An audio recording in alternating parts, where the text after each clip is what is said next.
ابو رجا نے عمران کے حوالے سے کہا کہ ہم نبی کریم صلی اللہ علیہ وسلم کے ساتھ ایک سفر میں تھے کہ ہم رات بھر چلتے رہے، اور جب رات کا آخری حصہ آیا تو ہم نے پڑاؤ ڈالا، اور مسافر کے لیے اس وقت کے پڑاؤ سے زیادہ مرغوب اور کوئی چیز نہیں ہوتی۔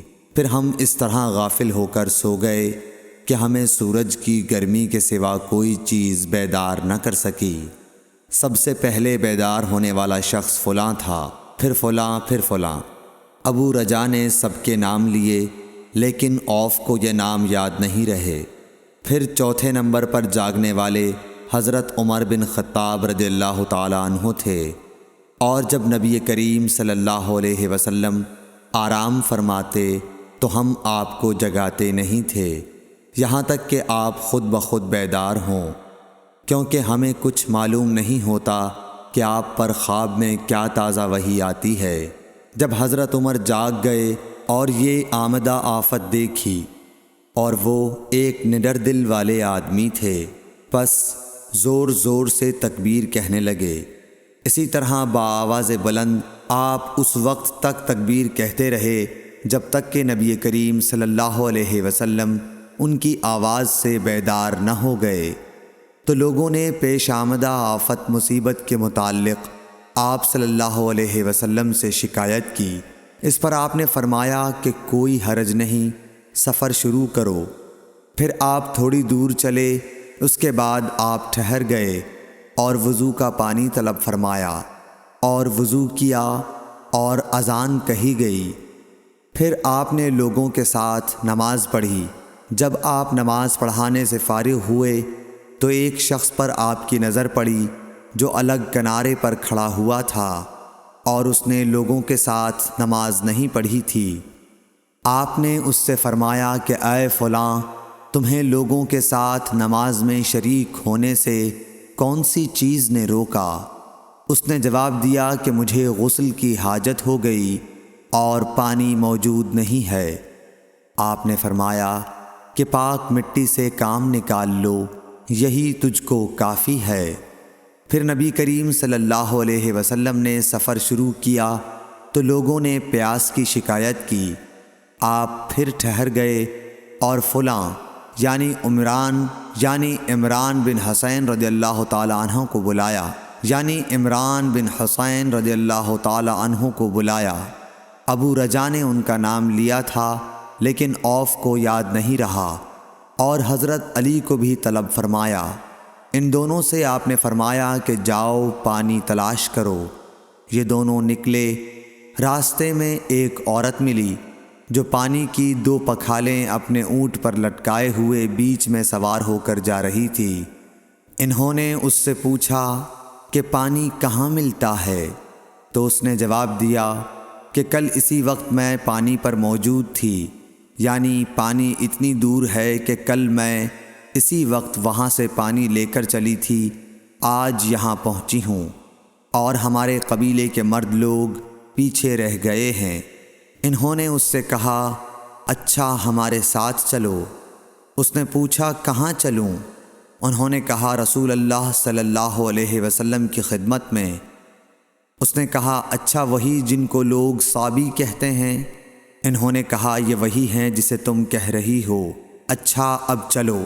آخر یہ دونوں حضرات اس عورت کو حضرت صلی اللہ علیہ وسلم کی خدمت مبارک میں لائے اور سارا واقعہ بیان کیا۔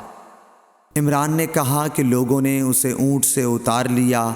پھر نبی کریم صلی اللہ علیہ وسلم نے ایک برتن طلب فرمایا اور دونوں پکھالوں یا مشکیزوں کے منہ اس برتن میں کھول دیے، پھر ان کا اوپر کا منہ بند کر دیا، اس کے بعد نیچے کا منہ کھول دیا، اور تمام لشکریوں میں منادی کر دی گئی کہ خود بھی سیر ہو کر پانی پئیں اور اپنے تمام جانوروں وغیرہ کو بھی پلا لیں۔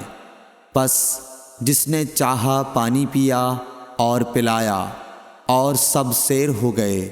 آخر میں اس شخص کو بھی ایک برتن میں پانی دیا جسے غسل کی ضرورت تھی۔ آپ نے فرمایا لے جا اور غسل کر لے۔ وہ عورت کھڑی دیکھ رہی تھی کہ اس کے پانی سے کیا کیا کام لیے جا رہے ہیں، اور خدا کی قسم جب پانی لیا جانا ان سے بند ہوا تو ہم دیکھ رہے تھے کہ اب مشکیزوں میں پانی پہلے سے بھی زیادہ موجود تھا۔ پھر نبی کریم صلی اللہ علیہ وسلم نے فرمایا کہ کچھ اس کے لیے کھانے کی چیز جمع کرو۔ لوگوں نے اس کے لیے عمدہ قسم کی کھجور، اجوا، آٹا اور ستو اکٹھا کیا، یہاں تک کہ بہت سارا کھانا اس کے لیے جمع ہو گیا، تو اسے لوگوں نے ایک کپڑے میں رکھا اور عورت کو اونٹ پر سوار کر کے اس کے سامنے وہ کپڑا رکھ دیا۔ رسول اللہ صلی اللہ علیہ وسلم نے اس سے فرمایا کہ تمہیں معلوم ہے کہ ہم نے تمہارے پانی میں کوئی کمی نہیں کی ہے، لیکن اللہ تعالیٰ نے ہمیں سیراب کر دیا۔ پھر وہ اپنے گھر آئی، دیر کافی ہو چکی تھی، اس لیے گھر والوں نے پوچھا کہ اے فلانی کیوں اتنی دیر ہوئی؟ اس نے کہا ایک عجیب بات ہوئی، وہ یہ کہ مجھے 2 آدمی ملے اور وہ مجھے اس شخص کے پاس لے گئے جسے لوگ صابی کہتے ہیں۔ وہاں اس طرح کا واقعہ پیش آیا، خدا کی قسم وہ تو اس کے اور اس کے درمیان سب سے بڑا جادوگر ہے۔ اور اس نے بیچ کی انگلی اور شہادت کی انگلی آسمان کی طرف اٹھا کر اشارہ کیا۔ اس کی مراد آسمان اور زمین سے تھی، یا پھر وہ واقعی اللہ کا رسول ہے۔ اس کے بعد مسلمان اس قبیلے کے دور و نزدیک کے مشرکین پر حملے کیا کرتے تھے، لیکن اس گھرانے کو جس سے اس عورت کا تعلق تھا کوئی نقصان نہیں پہنچاتے تھے۔ یہ اچھا برتاؤ دیکھ کر ایک دن اس عورت نے اپنی قوم سے کہا کہ میرا خیال ہے کہ یہ لوگ تمہیں جان بوجھ کر چھوڑ دیتے ہیں، تو کیا تمہیں اسلام کی طرف کچھ رغبت ہے؟ قوم نے عورت کی بات مان لی اور اسلام لے آئی۔ حضرت ابو عبداللہ امام بخاری رحمۃ اللہ علیہ نے فرمایا کہ سبا کے معنی ہیں اپنا دین چھوڑ کر دوسرے کے دین میں چلا گیا، اور ابو العالیہ نے کہا ہے کہ صائبین اہل کتاب کا ایک فرقہ ہے جو زبور پڑھتے ہیں، اور سورہ یوسف میں جو عصب کا لفظ ہے وہاں بھی اس کے معنی عمل کے ہیں۔ صحیح بخاری حدیث نمبر 344۔